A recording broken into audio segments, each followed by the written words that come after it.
ఆంధ్రప్రదేశ్ రాజకీయాలు సార్వత్రిక ఎన్నికలు దగ్గర పడుతున్న కొద్దీ ఆసక్తికరంగా మారుతున్నాయి. కాంగ్రెస్ చీఫ్గా షర్మిల పదవి చేపట్టినప్పటి నుంచి ఏపీ కాంగ్రెస్ మళ్లీ పుంజుకుంటుంది.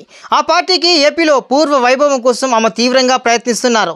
ఈ అసెంబ్లీ, లోక్సభ ఎన్నికల్లో వైసీపీ, టీడీపీ, జనసేన, బీజేపీలకు ఏపీ కాంగ్రెస్ గట్టి పోటీ ఇవ్వబోతుంది. ఇప్పటికే పార్టీ ఎన్నికల బరిలో దిగేందుకు కూడా కార్యాచరణ సిద్ధం చేస్తుంది. ఈ క్రమంలోనే ప్రచారానికి కాంగ్రెస్ పార్టీ సిద్ధమైంది. అనంతపురం జిల్లా నుంచి ఎన్నికల శంఖారావం పూరిస్తామని రఘువీరారెడ్డి ఇప్పటికే ప్రకటించారు. పెద్ద ఎత్తున ఎన్నికల ప్రచారాన్ని ప్రారంభిస్తామని కూడా తెలిపారు.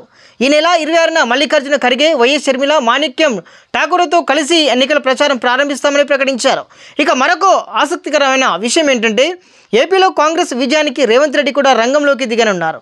తిరుపతిలో ఓ భారీ బహిరంగ సభకు కూడా కాంగ్రెస్ ఏర్పాటు చేస్తున్న విషయం తెలిసిందే. ఆ సభకు రేవంత్ రెడ్డి హాజరు కానున్నారు. ఆయనతో పాటు కర్ణాటక సీఎం సిద్ధరామయ్య కూడా వస్తారని తెలుస్తుంది. జగన్ను గద్దె దించితే ఆటోమేటిక్గా కాంగ్రెస్ బలపెడుతోందని రేవంత్ రెడ్డి ఫిక్స్ అయ్యారట. ఎన్నికల్లో వైసీపీని ఓడిస్తే ఆ తర్వాత ఎన్నికల నాటికి కాంగ్రెస్ బలమైన శక్తిగా ఎదుగుతుందని రేవంత్ రెడ్డి నమ్ముతున్నారు. షర్మిల ఇటీవల రేవంత్ రెడ్డిని కలిసి ఏపీ రాజకీయాలపై చర్చించారు. ఎన్నికల్లో అనుసరించాల్సిన వ్యూహాలపై ఆమెకు రేవంత్ రెడ్డి పలు సూచనలు తెలియజేశారు.